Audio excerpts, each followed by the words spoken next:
Hello everyone, welcome to SJ competitive academy. NTPC grand టెస్ట్లకు సంబంధించి మనం ఎక్స్ప్లెనేషన్ పార్ట్లో మనం రీజనింగ్లో గ్రాండ్ టెస్ట్ 8లో ఇచ్చినటువంటి 30 క్వశ్చన్లు ఏ విధంగా చేయాలి అనే దానికోసం ఇప్పుడు ఎక్స్ప్లెనేషన్ పార్ట్ అనేది మనం చూద్దాం. సో ఎవరైతే ఈ టెస్టులు రాశారో వారికి ఎక్కడైతే మిస్టేక్స్ వస్తున్నాయో లేదా మీరు రాసిన టెస్ట్లో మీరు ఏ విధంగా అప్రోచ్ అవుతున్నారో సో దానికైనా డిఫరెంట్గా ఏమైనా అప్రోచ్ అవ్వచ్చా, ఈ టైం మిగిల్చుకునే ప్రాసెస్ ఏంటి, ఇవన్నీ కూడా మనం ఈ సెషన్లో మనం చూద్దాం. సో ఎవరైతే గ్రాండ్ టెస్ట్లు అనేవి మన ఇన్స్టిట్యూట్ యొక్క యాప్లో మనం తీసుకోలేదో ఎవరికైనా తీసుకునే ఇంట్రెస్ట్ ఉంటే డైరెక్ట్గా మన ఇన్స్టిట్యూట్ యొక్క యాప్ యొక్క లింక్ అనేది సో మీకు డిస్క్రిప్షన్లో ఇస్తాను. మీరు డైరెక్ట్గా వెళ్ళి అక్కడ నుండి డౌన్లోడ్ చేసుకోండి యాప్ని. 249 రూపీస్ ప్రజెంట్ ప్రొవైడ్ చేయడం అనేది ఉంది, మొత్తం 20 టెస్టులు కూడా.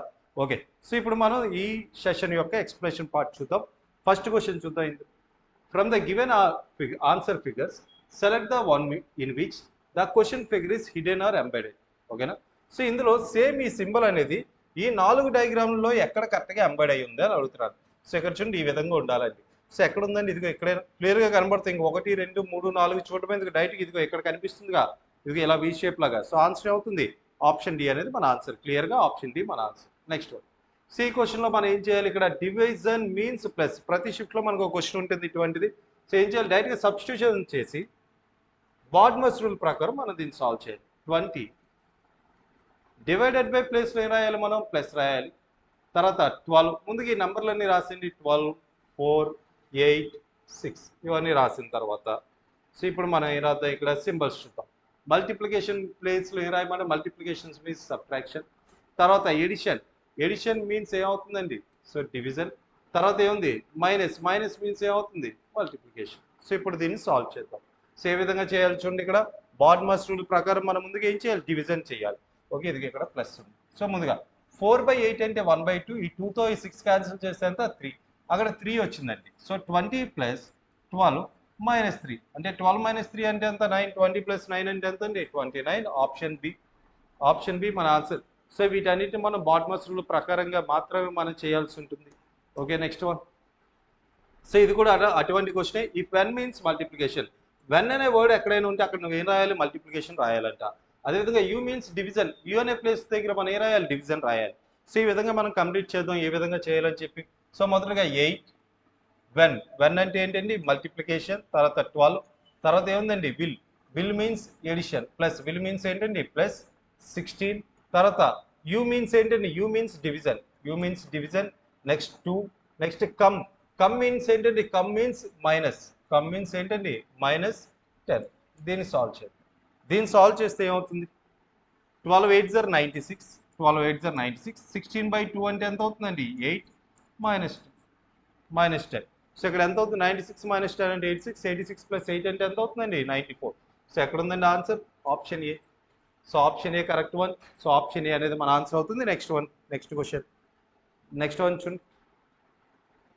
What is the different or wrong in the series given in the following question. ఇక్కడ మనకి ఈ ప్యాటర్న్ ఉంది కదా, ఇందులో ఏదో ఒకటి డిఫరెంట్గా ఉందంటే ఆ రాంగ్ వన్ ఏంటో మనం చెప్పాలి. ఇక్కడ చూద్దాం, ఇక్కడ ఏ తర్వాత సి, సి తర్వాత ఈ అంటే ఏం జరుగుతుంది +2 +2. సో అదేవిధంగా ఇక్కడ కూడా జీకి +2 చేస్తే ఐకి +2 చేస్తే అంత కే. ఇక్కడ కూడా బాగానే ఉంది. ఎం అంటే 13, క్యూ అంటే 17. ఇక్కడ +2 ఉందండి, ఇక్కడ +2 ఉందా, లేదు +4 అయింది. సో ఇక్కడ చూడండి ఎస్ అంటే 19, యూ అంటే 21, మళ్ళీ ఇక్కడ కూడా +2 అయింది అంటే ఎంత 23. సో అన్నీ కూడా +2 అవుతున్నాయి. కానీ ఇక్కడ ఎంక్యూఓ ఇక్కడ ఏమైంది, ఇక్కడ +4 అయింది. సో ఆడ్ వన్ ఏమవుతుంది ఎంక్యూఓ మన ఆన్సర్. Next question. సో ఈ సిరీస్ కంప్లీట్ చేయండి. సో ఈ సిరీస్ కంప్లీట్ చేస్తే ఆన్సర్ ఆప్షన్లో మనం సో వీటి యొక్క ఆన్సర్ అనేది మన కామెంట్ సెక్షన్లో పెట్టండి. ఓకేనా, జస్ట్ చూస్తే ఆన్సర్ అయిపోతుంది. సో మీరు ఇక్కడ మీరు గమనించాల్సింది ఏంటంటే మెల్లమెల్లగా ఇంక్రీజ్ అవుతుంది స్లోగా. అంటే ఏంటి సైడ్ బై సైడ్ మనం చెక్ చేస్తూ వెళ్తుంటే ఇంక్రీజ్ అనేది స్లోగా అంటే తక్కువ తక్కువ ఇంక్రీజ్ అవుతుంది. ఇలా తక్కువ తక్కువ ఇంక్రీజ్ అయితే మ్యాక్సిమం అక్కడ మనకి ఏంటి ఎడిషన్స్ జరిగే ఛాన్సెస్. ఓకేనా, అంటే ఈక్వల్గా ఇంక్రీజ్ అవుతుంది, స్లోగా ఇంక్రీజ్ అవుతుంది. ఒకేసారి పెరిగితే ఏంటి మల్టిప్లికేషన్ అవుతున్నట్లు, ఒకేసారి డిక్రీజ్ అయితే ఏమవుతున్నట్లు అక్కడ మనకి డివిజన్ జరుగుతున్నట్లు.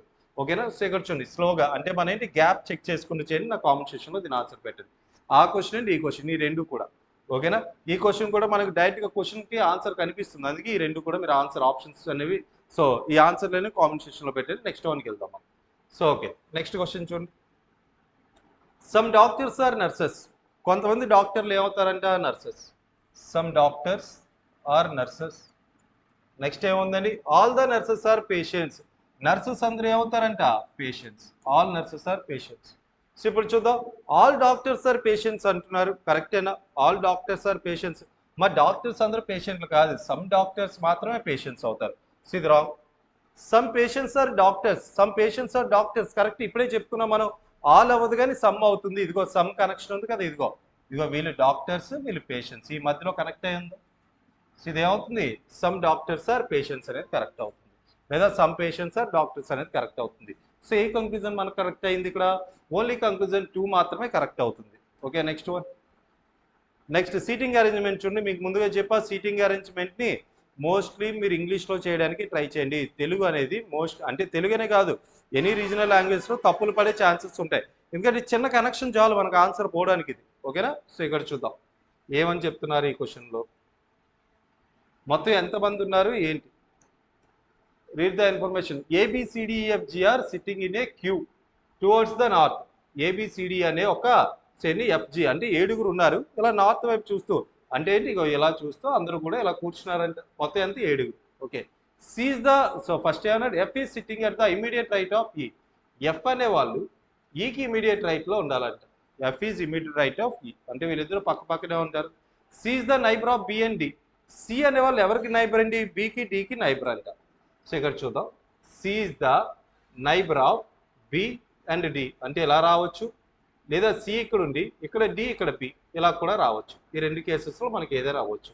నెక్స్ట్ ఏమన్నాడు ఇక్కడ మనం, నెక్స్ట్ ఏం చెప్పాడు? The person who is third to the left of D is sitting one end. డికి 3వ ఎడం వైపున అంటున్నాడు, థర్డ్ లెఫ్ట్ అంటున్నాడు అండి. 3వ ఎడం వైపు అంటే ఏమవుతుంది? ఎడం వైపు అంటే అందరూ నార్త్ చూస్తున్నారు అంటే ఇది లెఫ్ట్ సైడ్, ఇది రైట్ సైడ్ కదా. సో ఇక్కడ చూడండి 1 2 3 ఇదిగో ఇక్కడ ఇదే లాస్ట్ ఒక ఎండ్ అంట. మరి ఇది ఒక ఎండ్ అయితే మొత్తం 7 అంటే మిగతా వాళ్ళు ఎక్కడ ఉంటారు? మిగతా 3 ఇదిగో ఇక్కడ ఉంటారు. ఓకే, డికి 3వ ఎడం వైపు అంటే 1 2 3 ఇది ఎండ్ అయితే సో ఎంతమంది అయిపోయారు ఆల్రెడీ? సో ఎంతమంది అయ్యారు? 6 మెంబర్స్. ఇగో ఇక్కడ ఒక పర్సన్ ఉంటారు. ఓకే, ఇదే లాస్ట్ ఎండ్ అని చెప్పారు కదా, ఇది వన్ ఆఫ్ ద ఎండ్ అని చెప్పారు మనకి. Next, is the fourth to the right of G. ఈ అనే వాళ్ళు ఎలా ఉంటారంట?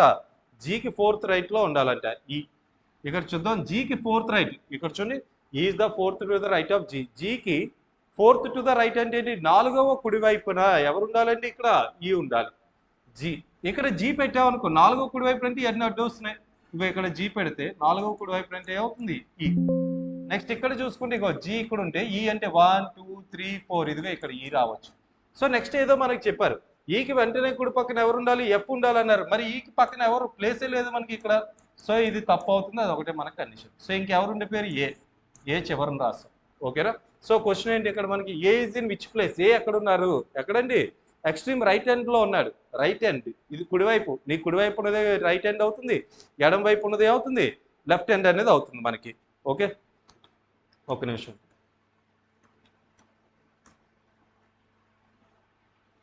సో ఇక్కడ చూడండి, ఎక్స్ట్రీమ్ రైట్ హ్యాండ్ అనేది మన ఆన్సర్ అవుతుంది. సో ఇక్కడ ఎక్కడ ఉందో answer? Option C, extreme right. A అనే వాళ్ళు ఎక్కడ ఉన్నారండి?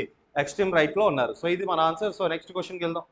Next one, the way in which victory is related to happiness. అంటే విక్టరీ అంటే మనం ఏదైనా గెలుస్తామని హ్యాపీగా ఫీల్ అవుతాం. అదేవిధంగా in the same way which is related to failure. మరి ఫెయిల్ అయితే ఏం చేస్తావు? డిసప్పాయింట్మెంట్. అంతే కదా, టైము సక్సెస్ బాగా. సో ఇదేం కాదు, ఫెయిల్ అయితే ఏం చేస్తావు? మనం డిసప్పాయింట్మెంట్ అవుతాం. సో ఆన్సర్ అవుతుంది options. Next one, Lalit goes east 8 kilometers. Then after turning southwest, he goes towards 8 kilometers. After this, he turned to northwest and went to 8 kilometers. In which direction is he from his starting position right now? ఓకేనా? So starting position చూస్తే ఎంత దూరంలో ఉన్నారో అని అడుగుతున్నారు. So ఈ క్వశ్చన్కి మనం సో ఇక ఎలా చేసుకుంటూ వెళ్ళిపోవచ్చాం మనం. మొదటిగా అంటే నేను డైరెక్షన్స్ కూడా గీస్తాను, దాని తర్వాత ఇలా వద్దాం. సో మొదటిగా ఎటువైపు వెళ్తారంటే ఈస్ట్. ఈస్ట్ ఎంత దూరం అండి? ఈస్ట్ ఎంత దూరం ట్రావెల్ చేశారు? 8. తర్వాత ఏం చేశారు ఇక్కడ మనకి? సౌత్ వెస్ట్ వైపు వెళ్ళారంట. సౌత్ వెస్ట్ ఎంత? 8. తర్వాత ఏం చేసి he goes towards the 8 kilometers after this. తర్వాత ఇంకో 8 kilometers ఎటువైపు వెళ్ళారు? He turn north west. ఓకేనా? ఓకే, సౌత్ వెస్ట్ వైపు వెళ్ళి 8 kilometers వెళ్ళిన తర్వాత ఏం చేశారు? నార్త్ వెస్ట్ వైపు తిరిగి ఇంకో 8 kilometers ప్రయాణించారంట. నార్త్ వెస్ట్ వైపు వెళ్ళి ఇంకో 8 kilometers ప్రయాణించారు. ఓకే, స్టార్టింగ్ పొజిషన్ చూస్తే ఇప్పుడు ప్రజెంట్ ఎటువైపు ఉన్నాడని అడుగుతున్నాడు. స్టార్టింగ్ పొజిషన్ చూస్తే సో ఇక్కడ చూద్దాం, ఆపోజిట్ మనం క్యాన్సిల్ చేస్తాం. ఓకేనా? సో ఇదిగో సౌత్ వెస్ట్కి నార్త్ వెస్ట్కి మధ్యలో. సో ఇక్కడ మనం ఏం చేయొచ్చు అంటే సౌత్ వెస్ట్కి నార్త్ వెస్ట్కి మధ్యలో ఎవరు ఉంటుందండి? వెస్ట్. ఓకేనా? వెస్ట్. సో ఇక్కడ చూడండి, ఇది 80 ఇది 80 అనుకో. సి ప్రొసీజర్లో చెప్తారా? సో ఇక్కడ చూడండి, రెండిట్లో ఏది ఎక్కువ తర్వాత చూద్దాం. మరి సౌత్ వెస్ట్కి నార్త్ వెస్ట్కి మధ్యలో ఏముంటుందండి? వెస్ట్ వస్తుంది. అంటే ఈ రెండింటి మధ్యలో ఉండే డైరెక్షన్ నువ్వు తీసుకుంటావు. ఈ రెండింటిని అంటే ఏంటి, ఎప్పుడైనా ఆపోజిట్ అనుకో, నార్త్కి వెస్ట్, నార్త్కి సౌత్ అనుకో, మైనస్ చేసుకుంటావు. ఫర్ ఎగ్జాంపుల్ ఇలా. సో ముందు వీడియోస్లో ఇవన్నీ వీటికి సంబంధించి ఉంటుందండి. ఓకేనా? ఈ విధంగా చేసే పద్ధతి. ఇలా నార్త్ సౌత్ ఆపోజిట్ ఉంటే మైనస్ చేస్తావు. అలా కాకుండా ఈస్ట్ ఎలా ఉందనుకో, ఈస్ట్ 3, అప్పుడు ఏం చేస్తావు? పైథాగరస్లో √a² + b² అని రాస్తావు. ఆ విధంగా చూసుకుంటే మనం ఇక్కడ నార్త్ వెస్ట్కి సౌత్ వెస్ట్కి మధ్యలో ఎవరు ఉంటారు? వెస్ట్. సో ఎంత ఉంటుందండి ఇప్పుడు? ఇది వెస్ట్. √8² + 8² √8² అంటే √8√2 అవుతుంది. 8√2 అంటే ఎంత? ఇది 8√2. మరి ఇక్కడ ఈస్ట్ ఎక్కువ ఉందా వెస్ట్ ఎక్కువ ఉందా? వెస్టే ఎక్కువ ఉంది. అంటే నీ ఆన్సర్ ఏమవుతుంది అంటే ఫైనల్ ఆన్సర్ స్టార్టింగ్ పొజిషన్ ఎటువైపు చూస్తున్నావు అంటే వెస్ట్ వైపు చూస్తున్నావు. ఎంత దూరంలో అంటే ఇక్కడ చూడండి 8 × √2 చేస్తే సర్టెన్ నెంబర్. మనకేంటి ఇక్కడ డైరెక్ట్ ఎంత డిస్టెన్స్ అని అడగలే. ఫర్ ఎగ్జాంపుల్ 3 పాయింట్ సంథింగ్ వస్తుంది. ఎందుకంటే 8 × √2 అంటే ఎంత? 8/1.414 అప్రాక్సిమేట్లీ. సో ఇది 11.3 ఎంతో సంథింగ్ ఎంతో వస్తుందండి. 8 కన్నా ఇది ఎంత ఎక్కువ ఉంది? 3.3 ఎంతో సంథింగ్ ఎంత ఎక్కువ ఉంటుంది మనకి. ఓకేనా? సో ఆ విధంగా చూసినా వెస్ట్. ఓకేనా? ఆ విధంగా చూస్తే వెస్ట్ అవుతుంది. ఓకేనా? లేదు అనుకుంటే మనం ఏ విధంగా ఇలా వెళ్ళాడు. సో పర్సన్ ఇలా వచ్చాడు, తర్వాత ఇలా వెళ్ళాడు. ఓకేనా? 8 8 8. సో డిస్టెన్స్ చూసుకుంటే ఎంత అవుతుందండి? ఇక్కడ మనకి ఈ రెండు పోతాయి. సో ఇక్కడికి వస్తాడు. ఇక్కడ నుండి ఇది ఏ డైరెక్షన్ అంటే ఏ డైరెక్షన్ అవుతుందండి? మనకి ఇది వెస్ట్ డైరెక్షన్ అవుతుంది. ఓకేనా? Starting position, ending position. So ఇది ట్రై చేయండి. ఇది ఈజీగానే ఉంటుంది మనకి. ఇది ట్రై చేసుకోండి. Next one. A girl was Born on September 6th, 1970 on Sunday. When will her birthday will be on Sunday again. మళ్ళీ సండే ఎప్పుడు వస్తుందని అడిగారు.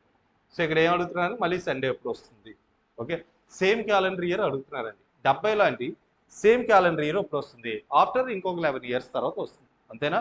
సో ఎలా తెలుస్తుంది అది మనకి? సేమ్ క్యాలెండర్ ఇయర్స్ మనం ఎలా చేస్తామండి మనం ఇక్కడ? సో ఇక్కడ ఈ 70ని 4తో డివైడ్ చేయండి. సో కంప్లీట్గా ఎందుకు 11 అవన్నీ కూడా క్లాసెస్లో ఉంటాయి. మీరు జస్ట్ ఇక్కడ నార్మల్ ఎలా గుర్తుపెట్టుకోండి చాలు. ఓకేనా? సో 17 ఏం చేస్తావు నువ్వు? 4తో డివైడ్ చేయి. ఎంత రిమైండర్ వచ్చింది? 17 4తో డివైడ్ చేస్తే రిమైండర్ 2. ఓకేనా? 68 వరకు క్యాన్సర్, రిమైండర్ 2. ఒకవేళ రిమైండర్ 1 వస్తే 6 యాడ్ చేయి. ఒకవేళ 2 వస్తే 11 యాడ్ చేయి. 3 రిమైండర్ వస్తే ఎంత యాడ్ చేస్తావు? 11 యాడ్ చేస్తావు. ఓకేనా? ఇది కంప్లీట్ కాన్సెప్ట్ అండి. సేమ్ క్యాలెండర్ ఇయర్ అనేది ఒక కంప్లీట్ కాన్సెప్ట్. దానికోసం చెప్పుకుంటే అలా మనం ఒక ½ అవర్ పైన మనం డిస్కస్ చేయొచ్చు. ఎక్కడెక్కడ ఎప్పుడెప్పుడు ఎలా మార్చాలి మొత్తం అంతా డీటెయిల్గా చెప్పుకోవచ్చు మనం. ఇది మాత్రం ఈ క్వశ్చన్ వరకు ఇలా చూద్దాం. ఓకేనా? సో ఇది చూడండి, 70ని 4తో డివైడ్ చేస్తే రిమైండర్ 2. ఒకవేళ రిమైండర్ 2 వస్తే ఎంత యాడ్ చేయాలి? 11. ఓకేనా? 11 యాడ్ చేయండి. 70కి 11 యాడ్ చేస్తే ఎంత అవుతుందమ్మా? 1970కి 1981. లేదా నువ్వు త్రూ ఆప్షన్స్ కూడా మనం చూడొచ్చు. త్రూ ఆప్షన్స్ 81లో 70 మైనస్ చేయండి. 81లో 70, 81లో 70 మైనస్ చేస్తే 11. ఈ రెండింటి మధ్యలో ఏమైనా లీప్ ఇయర్స్ ఉన్నాయా? చూడండి, 72 ఒకటి ఉంది, మరియు 76 ఒకటి ఉంది, 80 ఒకటి ఉంది. అంటే మొత్తం ఎంత అయ్యేవి? 14. ఈ వచ్చిన నెంబర్ అనేది 7తో డివైడ్ అవ్వాలి. ఓకేనా? అలా చూసుకోండి. ఈ 6 11 11 నీకు గుర్తు రాలేదనుకో, వీటి నుండి ఇది మైనస్ చేసిన తర్వాత వచ్చిన రిజల్ట్ అంటే లీప్ ఇయర్స్ కూడా కలిపిన తర్వాత నీకు వచ్చిన వాల్యూ ఎవరితో డివైడ్ అవ్వాలి? 7తో డివైడ్ అవ్వాలి. అలా 7తో డివైడ్ అయితే లీప్ ఇయర్. ఓకేనా? ఎగ్జాక్ట్గా మనకు సరిపోతుందని అర్థం. ఓకే, ఫర్ ఎగ్జాంపుల్ 75కి 70కి చూద్దాం. అవుతుందో అవదో చెక్ చేయండి. 1975లో 70 తీస్తే ఎంత? 5. మధ్యలో లీప్ ఇయర్స్ ఏమైనా ఉన్నాయా? 72 ఉంది. ఇక ఎంత వచ్చింది? ఇది 6 వచ్చింది. 6 రాకూడదు కదా, 7తో డివైడ్ అయ్యే నెంబర్స్ రావాలి మనకి. ఎక్కడుందండి ఆప్షన్? లేదా ఇలా 76 11 11 వీటిని యాడ్ చేసుకోండి. లీప్ ఇయర్ అయితే 28 యాడ్ చేసేయాలి కొన్నిసార్లు మనం ఏం చేయాలంటే 40 యాడ్ చేయాల్సి ఉంటుంది. కొన్నిసార్లు 12 కొన్ని ప్లేస్లో యాడ్ చేయాలి, కొన్నిసార్లు 6 యాడ్ చేయాల్సి ఉంటుంది. సో ఇదంతా చెప్పాను కదా, కంప్లీట్ కాన్సెప్ట్ మీద బేస్ అయి ఉంటుంది. సో ఈ క్వశ్చన్ వరకు అయితే మనకు ఆన్సర్ ఏంటి? 1981. Okay, next one. The clock seen in the mirror shows the time 3:15. What is the right time in the clock? మరి జస్ట్ మనం క్లాక్ నువ్వు 3:15కి మిర్రర్లో పెట్టి, మిర్రర్ పక్కన పెట్టి ఏ విధంగా కనిపిస్తుందో చెక్ చేయి. నీకేమవుతుంది? ఎగ్జాక్ట్ నీకు కరెక్ట్గా నువ్వు చూడాలంటే ఇలా ఉండేది ఇలా కనిపిస్తుంది. సో మనం మిర్రర్ అది ఊహించుకోవాల్సిన అవసరం లేదు. నీకు ఎప్పుడైనా సరే మిర్రర్ ఇమేజ్ ఎప్పుడైనా అడిగాడు అనుకో, క్లాక్కి సంబంధించి మిర్రర్ ఇమేజ్ అడిగాడు అనుకో, 12 అవర్స్లోని మైనస్ చేయి. 12 అవర్స్లో 3:15 మైనస్ చేయి. మరి 12 గంటలన్నా 11 గంటల 60 నిమిషాలన్నా రెండు ఒకటే కదా. 12 గంటలైనా 11 గంటల 60 నిమిషాలన్నా రెండు ఒకటే. సో నువ్వేం చేస్తే ఇంకో దీనిలో మైనస్ చేసుకుని ఇంక ఈజీగా ఉంటుంది. 3:15 మైనస్ చేయి ఎంత అవుతుంది? ఇది 45, ఇదంతా 8. సో నీ ఆన్సర్ ఎంత? 8:45. నార్మల్ క్యాలిక్యులేట్ చేసుకో. 12 గంటల్లో 3 గంటల 15 నిమిషాలు తీస్తే ఎంత అవుతుందండి? 8 గంటల 45, అంటే 8:45 కనిపిస్తుంది. 3:15 కాస్త నీకు ఎలా కనిపిస్తుంది మిర్రర్లో? 8:45. అదేనా the clock seen in the mirror show. Okay, మిర్రర్లోనే 3:15 అని చూపిస్తుందంట. సో రైట్ టైం ఏంటి అని అడిగాడు. ఓకేనా, దేనికి ఏదైనా నీకు 8:15 రైట్ టైం అనుకో, మిర్రర్లో 3:15 అని కనిపిస్తుంది. ఒకవేళ 3:15 రైట్ టైం అనుకో, మిర్రర్లో 8:45 అని కనిపిస్తుంది. ఏదైనా ఒకటే మనకి. ఓకేనా, నెక్స్ట్ వన్ వాటర్ ఇమేజ్ కూడా అడుగుతాడండి. వాటర్ ఇమేజ్ మీద కూడా క్వశ్చన్స్ ఉంటాయి. ఓకేనా, వాటర్ ఇమేజ్ క్వశ్చన్స్ నెక్స్ట్ దానిలో ఇందులో ఉన్నాయి, అవి వాటిని కూడా ఒకసారి చేద్దాం. మిర్రర్ ఇమేజ్, వాటర్ ఇమేజ్ మీద కూడా. ఓకే, నెక్స్ట్ వన్ ఈ క్వశ్చన్ చూడండి. ఈ పజిల్ ఎలా సాల్వ్ చేయాలి? 3, 7, 8, 4, 5, 6 ఉంది, 2, 1, 3. సో ఏ విధంగా? సో ఇక్కడ చూడండి 7 + 3 అంటే ఎంత అవుతుంది? 10. సో అంటే మనం అది కాదు కదా, సో ఇక వీటిని యాడ్ చేద్దాం. 5 + 4 9, 9 6 0 అంటే ఎంత? 54. 2 + 1 3, 3 3 0 అంటే ఎంత? 9. అదేవిధంగా 7 + 3 అంటే 10, 10 × 8 అంటే ఎంత? 8. సో ఎక్కడ ఉందండి 80? Option D. సో 80 అనేది మన యొక్క ఆన్సర్ అవుతుంది. నెక్స్ట్ వన్ ఇది ఇంకొకటి మిర్రర్ ఇమేజ్. ఓకే, నాన్ వెర్బల్లోనే మన మిర్రర్ ఇమేజ్. ఓకే, సో ఇక్కడ చూద్దాం. ఇది ఈ విధంగా ఉల్టా, ఈ ఉల్టా కాదు, ఇక ఈ విధంగా మారాలి. ఇలా ఉన్నది కాస్త ఇలా మారాలి మనకి. ఓకే, సో కుడి ఎడమలు అవ్వాలి. సో ఇగో ఈ ఎడ్జ్ కాస్త ఇది రైట్ సైడ్ ఉందంటే ఇటువైపు వచ్చినప్పుడు ఇటు రావాలి. లెఫ్ట్ పైది పైనే ఉంటుంది, కిందనే ఉంటుంది. ఆ మార్పు ఉండదండి మిర్రర్ ఇమేజ్లో మనకి. సో ఇక్కడ చూడండి ఎక్కడుంది? ఇగో పైన ఈ బ్లాక్ కలర్ షేడ్ పైనే ఉండాలి, ఇక్కడ పైన ఉంది. ఈ రెండు కిందన వచ్చాయి, ఈ రెండు తప్పు. సో అండ్ ఈ ఎడ్జ్ ఎటు రావాలి? ఇటువైపు రావాలి. ఏముందమ్మా ఇక్కడ answer? Option B. Option B మన ఆన్సర్. ఓకే, ఏదో ఒక దాన్ని చూసుకొని వెళ్ళిపోండి, రెండు వస్తే మనం తర్వాత చూసుకోవచ్చు. ఓకే, ఈ క్వశ్చన్ చదువుకోండి ఒకసారి. The human organisms grows and develops through the stimulation and action. Conclusions ఏం చెప్పారు? Inert human organisms cannot grow and develop. Human organisms do not react to stimulation and action. So ఏది correct అవుతుంది? So అసలు దీని అర్థం ఏంటి? Okay, ఇక్కడ first ఏం చెప్పారండి? The human organisms grows and develops through the stimulation and action. Okay, human అనేది ఒక ఆర్గానిజమే కదండి. సో వీళ్ళు డెవలప్ అవుతూనే ఉంటారు వాళ్ళు చేసే చర్యల వల్ల, లేదా స్టిమ్యులేషన్. ఓకేనా, మెటబాలిజం దీనివల్ల. సో జనరల్గా హ్యూమన్ అయినా ఏ ఆర్గానిజం అయినా ఏమవుతుంది? డెవలప్ అవుతూ వెళ్తూ ఉంటుంది. ఓకేనా, సో అవుతుందని వాడు చెప్తున్నాడు. సో ఇక్కడ మనం ఇక్కడ ఏం చెప్తున్నాం? ఇనర్ట్ హ్యూమన్ అంటే ఏంటి? ఇనర్ట్ హ్యూమన్ ఎటువంటి మార్పులు ఉండవు అంటే. ఇనర్ట్ అంటే ఏంటి? జడవాయువులు అంటే ఏంటి? ఇనర్ట్ గ్యాస్ అంటాం, జడవాయువు. అలా ఆ విధంగా స్టేబుల్గా అంటే స్టాటిక్గా ఉండిపోతారంట. వాళ్ళకి ఏంటంటే కెనాట్ గ్రో అండ్ డెవలప్ అంట. ఇది తప్పే కదండి, అసలు ఇనర్ట్ హ్యూమన్ అనేదే తప్పు. సో అందులో మనకి ఇదేంటి? Inert human cannot grow and develop, అది కూడా మిస్టేక్. సో ఓకేనా, ఇనర్ట్ హ్యూమన్ అనే వాళ్ళు ఉన్నారు మనకి, అలా గ్రో అవుతూనే ఉంటారు మనకి. Next human organism do not react to stimulation and reaction. మా హ్యూమన్ ఆర్గానిజమ్స్ అనేవి సో మనకి ఏంటివి? మెటబాలిజం వీటికి రియాక్ట్ అవ్వవా? ఖచ్చితంగా అవుతాయి. ఫర్ ఎగ్జాంపుల్ నువ్వు బాగా పోషకాహారాలు తీసుకుంటున్నావు, సో నీలో డెవలప్మెంట్ ఉంటుంది కదా. ఓకేనా, నువ్వు కాల్షియం ఎక్కువ తీసుకున్నావు, నీ యొక్క బోన్ అది కొంచెం స్ట్రాంగ్ అవుతుంది. సో ఈ విధంగా కొన్ని మనకేంటి రియాక్ట్ అవుతాయి, ఖచ్చితంగా రియాక్ట్ అవుతాయి. సో ఇది కూడా తప్పు అవ్వదు అంటాడు. సో ఆన్సర్ ఏంటి? రెండు తప్పులే. సో ఎక్కడ ఉందండి ఇక్కడ? ఆప్షన్ నెయిదర్ కంక్లూజన్ 1 నార్ కంక్లూజన్ 2. ఆప్షన్ అవుతుంది, ఆప్షన్ 1 అనేది మన ఆన్సర్ అవుతుంది. Next the following question include the 1 word and 4 options. After that only 1 of the 4 options is the which can be made with the letters of the given word. Then select the option. కింది ప్రశ్నల్లో ఒక పదం మరియు దాని తర్వాత 4 ఎంపికలు ఉన్నాయి. So 4 ఎంపికల్లో ఇచ్చిన పదం యొక్క అక్షరాలతో తయారు చేయగలిగేది ఒకటి మాత్రమే, ఆపై ఏ ఎంపికను ఎంచుకోండి. మరి ఇందులో ఈ 4 ఆప్షన్స్లో మనకి ఏదో ఒకటి మాత్రమే ఇందులోనే లెటర్స్తో ఫామ్ అవుతుందంట. అదేంటో కనుక్కోమంటున్నారు. చూద్దాం. చైర్ అవుతుందా? CHA ఐ లేదు, అవ్వదు. టీచ్ చూద్దాం. TEACH అవుతుంది. ఇగో టీచ్ అవుతుందండి. ఇగో ఆప్షన్ సి మన ఆన్సర్. ఓకేనా, రేర్ అవుతుందా? రేర్. ఇగో REA ఉంది, ఇంకొక ఆర్ లేదు, 2 ఆర్లు లేవు, ఒకటే ఆర్ ఉంది, రిపీట్ చేయకూడదు అది. రెమిట్ అవుతుందా? ఇదిగో ఆర్ ఉంది, ఈ ఉంది, ఎం ఉంది, ఐ లేదు. సో అవ్వదు. సో మనకు అయ్యేది ఏంటో మా teach. Next one A and B are brothers. Blood relations నుండి ఇంకో క్వశ్చన్ అండి. బ్లడ్ రిలేషన్స్ నుండి ఒక క్వశ్చన్ చూద్దాం ఏ విధంగా చేయాలని చెప్పి. A and B are brothers. A మరియు బి అనే వాళ్ళు ఎవరు? వీళ్ళిద్దరు కూడా బ్రదర్స్ అంట. మేల్స్ కాబట్టి ప్లస్ అని మనం ఇండికేట్ చేసుకుంటున్నాం. C and D are sisters. వాళ్ళు అలా పక్కన పెట్టండి. The son of A is the brother of D. A యొక్క సన్ ఎవరంట? డి యొక్క బ్రదర్ అంట. ఓకేనా, if the son of the A is the brother of the డికి బ్రదర్ అంట. Okay, so next what is the relation between the B and C? ఇంకోటి ఏదో చెప్పారు కదా, సి అండ్ డి ఎవరండి? సిస్టర్స్. సి మరియు డి ఎవరు? సిస్టర్స్. ఓకే, సో ఇక్కడ మనకి ఏం అడుగుతున్నాడు? Then what is the relation between the B to C? బికి సికి మధ్య రిలేషన్ ఏంటి అని అడుగుతున్నారు. B to C.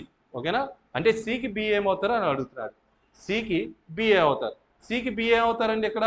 సో ఇక్కడ అంకుల్, ఇగో వీళ్ళ ఫాదర్ వాళ్ళ బ్రదర్. ఇగో ఇక్కడ చూడండి, వీళ్ళందరూ కూడా ఏకి పిల్లలు. ఓకేనా, సో వీళ్ళిద్దరు ఎవరు? ఏ వాళ్ళ డాటర్స్. వీళ్ళు ఎవరండి? సన్. సి వాళ్ళ ఏ అవుతారు? సికి ఫాదర్. వాళ్ళ ఫాదర్ వాళ్ళ బ్రదర్ అంటే ఏమవుతారండి అంకుల్. ఎక్కడుందండి ఆప్షన్ బి. సో అంకుల్ అనేది మన ఆన్సర్ అవుతుంది. ఓకే, మావయ్య కాదు, తప్పండి, బి అనేది తప్పు. సో ఇక్కడ మనకి తెలుగులో ఇది తప్పండి, మావయ్య అనేది రాదు ఇక్కడ. సో మావయ్య అని పిలువం. జనరల్గా ఇక్కడ ఏంటి ఫాదర్స్ బ్రదర్. ఓకేనా, నాన్నగారి వల్ల సోదరుడు అని చెప్పి మనకి ఇస్తూ ఉంటాడు అక్కడైతే మనకి. ఓకే, సో ఇక్కడ చూడు మావయ్య అనేది మనకి తప్పండి, మేన మామ అంటాం. మావయ్య అంటే ఏంటి, ఎవరైతే పెళ్లి చేసుకున్నారో సో వాళ్ళ సైడ్ నుండి రిలేషన్స్ వస్తాయి కదా. ఫర్ ఎగ్జాంపుల్ మీ స్పౌస్ యొక్క ఫాదర్ని మావయ్య అంటాం. అత్తయ్యని ఎవరిని పిలవాలి, మీ స్పౌస్ యొక్క అమ్మగారిని ఏమని పిలవాలి, మనం ఇక్కడ మనం అత్తయ్య అని పిలవాలి.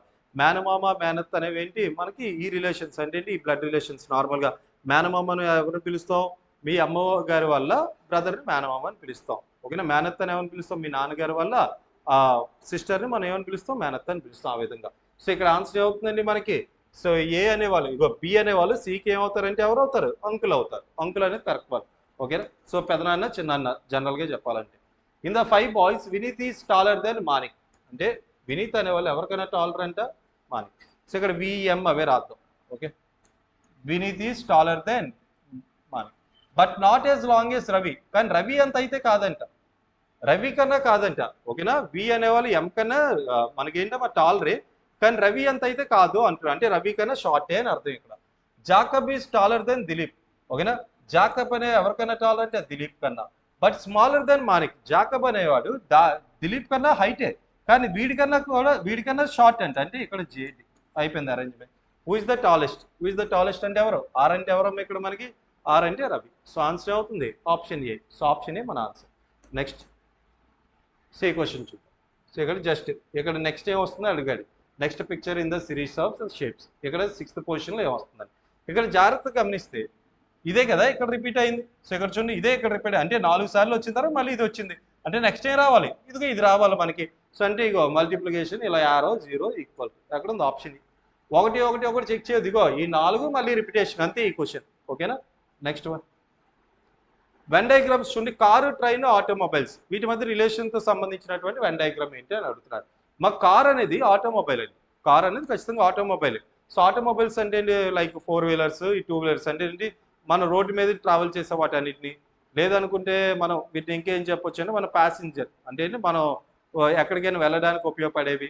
ఓకేనా, కొన్నిసార్లు 4 వీలర్స్ అంటే, కొన్నిసార్లు 2 వీలర్స్ అంటే, కానీ ట్రైన్ మాత్రం ఆటోమొబైల్ కాదండి. ఓకేనా, సో ఆటోమొబైల్ అంటే ఏంటి, దాని యొక్క ఓన్ మోటార్ అనేది అందులో ఉండాలి ఇలా చెప్తూ ఉంటారు.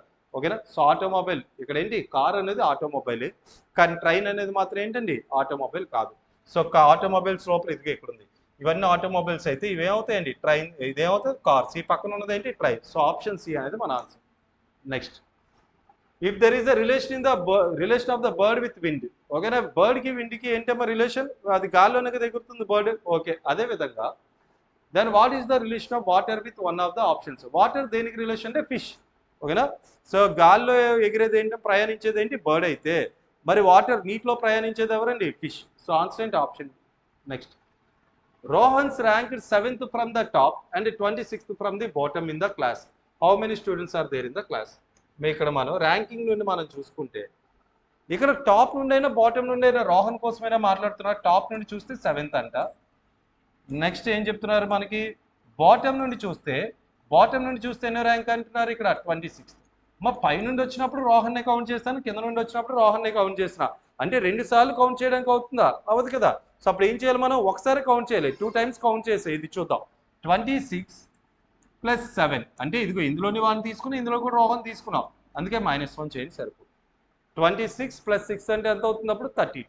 ఓకేనా, లేదా ఇక్కడ చూద్దాం ఇది 7th ర్యాంక్, కింద నుండి చూస్తే 26 అంటే ఈ కింద ఇంకా 25 మంది ఉంటారు. ఈ 7కి 25 కలిపితే ఎంత అవుతుందండి 32. సో నీ ఆన్సర్ ఏంటి ఆప్షన్ బి. ఆప్షన్ బి మన ఆన్సర్. సో నెక్స్ట్ క్వశ్చన్ చూద్దాం. Next one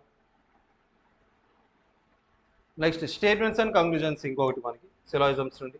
all men are dogs. All men are dogs. All dogs are cats. All dogs are cats. అన్ని డాగ్స్ కూడా ఏమవుతాయండి క్యాట్స్ అవుతాయి. All men are cats correct అని. ఇగో అన్ని మెన్లు కూడా క్యాట్లే కదా, ఇగో క్యాట్ లోపల కదా మెన్ ఉన్నారు. సో కరెక్టే first one. All cats are men. మరి అన్ని క్యాట్స్ మెన్ అవుతాయి, క్యాట్స్ అంతా మెన్ కాదు. ఇగో ఈ పోర్షన్ మాత్రమే అవుతుంది, ఈ పోర్షనే. మరి మిగతా ఈ పోర్షన్ అయితే దానికి సంబంధం లేదు. ఓకేనా, సో ఇక్కడ చూడండి ఆల్ మెన్ ఆర్ క్యాట్స్ అవుతుంది కానీ ఆల్ క్యాట్స్ ఆర్ మెన్ అనేది అవ్వదు. సో ఏమవుతుందండి, ఓన్లీ కంక్లూజన్ 1 follows ఒకటే అవుతుంది మన answer. Next one. In certain code teacher is return as VGCEJGT. చిల్డ్రన్కి ఏంటని అడుగుతున్నారు మనకి. ఓకే, ఇది ఏ విధంగా రాద్దాం? ఓకే, సో ఇక్కడ చూడండి ఎంతైనా ఇంక్రీజ్ అవుతుందా? టీ నుండి వి అంటే ఎంత ఇంక్రీజ్ అయిందండి? +3 +2. ఓకేనా, టీ అంటే 20, వి అంటే 22 +2. ఇక్కడ కూడా +2. ఏ అంటే +2, సికి +2 చేస్తే ఈ, హెచ్కి +2 చేస్తే జే, ఈకి +2 చేస్తే జీ, ఆర్కి +2 చేస్తే, అంటే ప్రతిదీ +2 అయింది. సో ఇప్పుడు మన ఆన్సర్ని పిక్ చేయాలి. సో ప్రతి దానిలో కూడా ఈజేకేఎన్ కామన్, ప్రతి దానిలో ఈజేకేఎన్ ఉంది, దాన్ని చూడొద్దని, ఇది మనకు అనవసరం. దాంతో అంటే మొదటి 4 మనకు అనవసరం.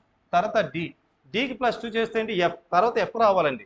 సో ఇక్కడ ఏమొచ్చింది? ఇక్కడ జీ వచ్చింది. ఈ రెండు కాదు మన ఆన్సర్. ఈ రెండిట్లో మన ఆన్సర్ ఉంది. ఇందులో మనకి ఏముంది? నెక్స్ట్ టీ రావాలి. టీ అంటే ఇక్కడ ఆర్కి +2 చేస్తే ఏం రావాలి? టీ. ఇక్కడ ఏముందమ్మా? జీ ఉంది, జీ ఉంది. ఇక్కడ ఏముంది? ఇదిగో టీ ఉంది. అంటే నీ ఆన్సర్ ఏంటి? Option A. సో ఆన్సర్ ఎక్కడ ఉందండి? Option A. ఎలిమినేషన్ ప్రాసెస్లో ఇలా చేసుకుంటూ వెళ్ళిపో, మొత్తం రాసి తర్వాత వెతకొద్దు, డైరెక్ట్గా ఎలిమినేషన్ ప్రాసెస్లో చూడండి. నెక్స్ట్ ఇంకో మిర్రర్ ఇమేజ్ చూడండి. Mirror image question.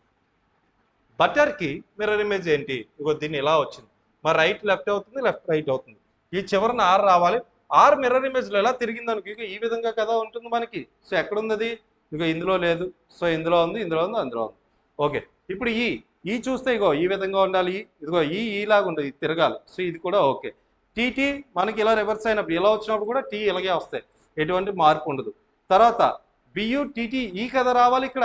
సో ఇక్కడ ఏమొచ్చింది? బియుటిటిఈ. ఓకే, ఈ బాగానే ఉంది. సో ఆర్ బాగానే ఉంది. సో మన ఈ రెండిట్లో మన వేరియేషన్ ఏంటి? సో ఇక్కడ బి దగ్గర ఒకటి మార్పు ఉంది అంతే, ఈ రెండిట్లో బి. సో బి ఏ విధంగా రావాలి? ఇగో బీలా ఉంది. సో ఇది కూడా కాదండి. సో ఏముంది? ఇంకా ఆప్షన్ ఏ మన ఆన్సర్. కరెక్ట్గా మనం చెక్ చేస్తే ఇగో ఏబిసిడీలు అన్నింటిని నువ్వు జస్ట్ ఎజ్యూమ్ చేసుకో. మిర్రర్ ఇమేజ్లు ఎలా ఉంటాయి, వాటర్ ఇమేజ్లు ఎలా ఉంటాయి. ఫర్ ఎగ్జాంపుల్ ఏ మిర్రర్ ఇమేజ్లు ఎలా ఉంటుంది? ఏలానే ఉంటుంది. అదే వాటర్ ఇమేజ్లో ఇగో ఇలా ఉంటుంది. ఓకే, ఇవన్నీ మనం ఒకసారి చూసుకోండి. నెక్స్ట్ వెన్ డయాగ్రామ్ సంబంధించి ఇంకో క్వశ్చన్ చూద్దాం. క్వశ్చన్ అడిగి, which of the following are politicians who are neither teachers nor graduates? ఏమన్నాడు? Which of the following are politicians who are neither teachers nor graduates. Politicians కావాలంట, వాళ్ళు ఎవరు అవ్వకూడదంట? గ్రాడ్యుయేట్స్ అవ్వకూడదంట, టీచర్స్ కూడా అవ్వకూడదు అంటున్నారు. అంటే టీచర్స్ గ్రాడ్యుయేట్స్ అవ్వకూడదంటే మనకి ఇక్కడ చూడండి, ఈ ట్రయాంగిల్ మనకు అవసరం లేదు. నెక్స్ట్ ఇంకేం అవసరం లేదండి? గ్రాడ్యుయేట్స్ కూడా, అంటే గ్రాడ్యుయేట్స్ అంటే ఏంటి? ఇగో సర్కిల్. ఈ రెండింటికి అసలు టచ్ అవ్వకూడదు. పొలిటీషియన్స్ కావాలన్నారు అంటే బిగ్గర్ ట్రయాంగిల్లో ఉండాలి. సో ఈ రెండింటికి టచ్ అవ్వకుండా బిగ్గర్ ట్రయాంగిల్ ఉన్నవి ఏంటి? ఇగో ఎల్ ఒకటి, హెచ్ ఒకటి. ఇంకేమైనా ఉన్నాయో గమనించండి. ఎల్ హెచ్ మాత్రమే కదా ఉన్నాయి. ఇవి పెద్ద ట్రయాంగిల్లో ఉండాలి, ఈ రెండింటికి టచ్ అవ్వకూడదు. ఈ రెండింటికి టచ్ అవ్వకుండా ఏమున్నాయండి? ఎల్ ఒకటి ఉంది, హెచ్ ఒకటి ఉంది. ఇక్కడ ఇచ్చిన ఆప్షన్స్ ప్రకారం, ఎల్లో హెచ్ ఉంది. ఓకేనా, ఎల్లో హెచ్ ఇచ్చిన ఆప్షన్స్ అని కాదు, ఇంకెవరు టచ్ అవ్వడానికి లేదు. ఉన్నవి ఏమున్నాయి పెద్ద ట్రయాంగిల్లో? Yellow H, G, F, B, D. ఇవన్నీ ప్రతిదీ కూడా ఏదో ఒక దానికి టచ్ అయిపోతుంది. టచ్ అవ్వకుండా ఉన్నవేంటి? ఎల్లో హెచ్ మాత్రమే. ఓకే, నెక్స్ట్ డైస్కి సంబంధించి ఇంకో క్వశ్చన్. ఎన్కి ఆపోజిట్ ఏంటి? ఆపోజిట్ సైడ్ ఆఫ్ ది ఎన్కి ఆపోజిట్ అనగా నువ్వు ఎన్ ఎక్కడ ఉందో చూడాలండి. ఎన్ ఎక్కడ ఉందో చూస్తే ఇగో ఇక్కడ ఎన్ ఉంది. సో ఇగో ఇక్కడ ఎన్ ఉంది. సో ఇక్కడ చూద్దాం, ఎన్కి పక్కనే ఉంది. ఎన్కి ఎడ్జసెంట్ సైడ్లో ఎస్ ఉందంటే అది ఆపోజిట్ సైడ్ రాదనే కదా. జెడ్ కూడా ఆపోజిట్ రాదు, ఎన్కి ఇంకా పి కూడా ఆపోజిట్ రాదు, క్యూ కూడా రాదు. మొత్తం ఆర్లో ఇగో ఇవి ఒక 5. ఇంకొకటి ఏముంది ఎక్స్ట్రాగా ఇందులో? ఇదిగో ఆరే కదా, ఇంకొకటి ఎక్స్ట్రాగా ఉన్నది. సో నీ ఆన్సర్ అవుతుంది ఎన్కి ఆపోజిట్ ఏంటి? ఈ 4 కాదు, మొత్తం 6 సైడ్లే కదా ఉంటాయి, 6 ఫేజ్లో ఉంటాయి మనకి. ఇవి 5 అయితే ఇంకోటి ఏముంది? ఇగో ఇందులో కనిపించేది ఏంటి? ఇగో ఆర్. అంటే ఎన్కి ఇవేవి కాదంటే ఎన్కి ఏమవుతుందండి? మనకి ఆర్ అవుతుంది. ఎన్కి ఆర్ అవుతుంది. మన ఆన్సర్ అంటే ఆప్షన్ డి, ఎన్కి ఆర్ అనేది మన ఆన్సర్ అవుతుంది. ఓకే, సో నెక్స్ట్ వన్ చూద్దాం. Next question. So next, below are 2 conditions of a dice shown when a number 3 is below what is the number in the above. 3కి opposite ఏంటి అని అడుగుతున్నారండి. So 3కి ఇదిగో 3 ఇక్కడ ఉంది. సో ఇలా 3 అంటే రెండే ఇచ్చారు మనకి డైస్. ఇలా 2 డైస్ ఇచ్చినప్పుడు మనం ఒక విధంగా చేయొచ్చు వీటిని. ఇక్కడ చూడండి, ఏవైనా ఇందులో కామన్గా ఉన్నాయా? సో ఇదిగో 5 ఇక్కడ కామన్ ఉంది, ఇక్కడ 5 కామన్ ఉంది, ఇంకేవి కామన్గా లేవు. ఇలా 2 ఏవైతే కామన్గా ఆ రెండింటిని ఒకే వైపు తీసుకుంటా. ఫర్ ఎగ్జాంపుల్ ఇలా ఉందనుకో డైస్, ఉంటే పైన ఉండాలి, లేదా ఎడం వైపు ఉండాలి, లేదా కుడి వైపు ఉండాలి. ఏంటి కామన్గా ఉన్నవి వాడే ఇచ్చాడు. 2 ఇలా పైకి ఉండే విధంగా వాడే ఇచ్చాడు. సో అలా ఉన్న తర్వాత ఇదిగో ఈ రైట్ సైడ్ ఉన్నది రైట్కి మనకి ఆపోజిట్ అవుతుంది. అంటే 3కి ఏమో ఆపోజిట్ అవుతుంది? 6 అవుతుంది. మరి 1కి ఆపోజిట్ ఏమవుతుంది? 4 అవుతుంది. మనకు క్వశ్చన్ అడిగాడు 3కి అడిగాడు. 3కి ఆపోజిట్ ఏమవుతుంది? 6 అవుతుంది. సో మన ఆన్సర్ ఎక్కడ ఉంది? ఆప్షన్. సో ఆప్షన్ ఏ మన answer. Okay, next in the following question select the odd number from the given alternatives. ఏది ఆడ్ నెంబర్ అని అడుగుతున్నారు మనకి. 11 ప్రైమ్ నెంబర్స్ అండి, 23 31 prime numbers, 41 47 prime numbers, 43 prime నెంబరే కానీ 49 కాదు. సో మన ఆన్సర్ ఏంటి? ఆప్షన్స్. నెక్స్ట్ సో ఏంటో కంప్లీటెడ్ ఫిగర్. ఓకేనా, కంప్లీట్ చేయాలి దీన్ని. సో ఇది ఎలా రావాలి? ఇదిగో ఈ విధంగా మనకు రావాలి. సో ఇక్కడ ఈ విధంగా వచ్చి ఇలా రావాలి. ఇదైతే షేప్ ఖచ్చితంగా ఉండాలి. సో ఈ విధంగా ఉన్నవి ఎన్ని ఉన్నాయి మనకి? ఈ విధంగా ఉన్నవి ఇగో BD ఉన్నాయి. మరి ఈ బాల్స్ మనం చెక్ చేసుకుంటే ఇది ఎక్కడ ఉండాలండి? సో ఇక్కడ చూడండి, ఎడం వైపు ఇగో ఇక్కడ, మళ్ళీ ఇక్కడ వచ్చిందంటే ఇది అటువైపు ఉంది కాబట్టి ఇగో నాకు ఇక్కడ రావాలి. సో ఈ విధంగా ఎక్కడ ఉంది? ఇగో ఆప్షన్ డి నా ఆన్సర్. Next one. సో ఇదేనండి మొత్తం గ్రాండ్ స్టేట్కి సంబంధించి మొత్తం 30 క్వశ్చన్కి సంబంధించి రీజనింగ్ పార్ట్ ఇది. ఓకేనా, నెక్స్ట్ ఇంకా రిమైనింగ్ వీడియోస్ కూడా ఒకటి అలా అప్లోడ్ చేసుకుంటూ వద్దాం. సో ఎవరైనా ఇంట్రెస్ట్ క్యాండిడేట్స్ కోర్స్ అంటే ఏంటి, ఈ గ్రాండ్ టెస్టులు రాయాలనుకుంటే 20 గ్రాండ్ టెస్టులని, దాని తర్వాత వాటి ఎక్స్ప్లెనేషన్ మనం ఇక్కడ యూట్యూబ్లో మీరు చెక్ చేసుకోవచ్చు. ఎవరికైనా ఇంట్రెస్టెడ్ ఉంటే డైరెక్ట్గా మన ఇన్స్టిట్యూట్ ఆఫ్ యాప్ నుండి మీరు డౌన్లోడ్ చేసుకొని కోర్సును పర్చేస్ చేసుకోండి. Thank you. నెక్స్ట్ వీడియోలో కలుద్దాం.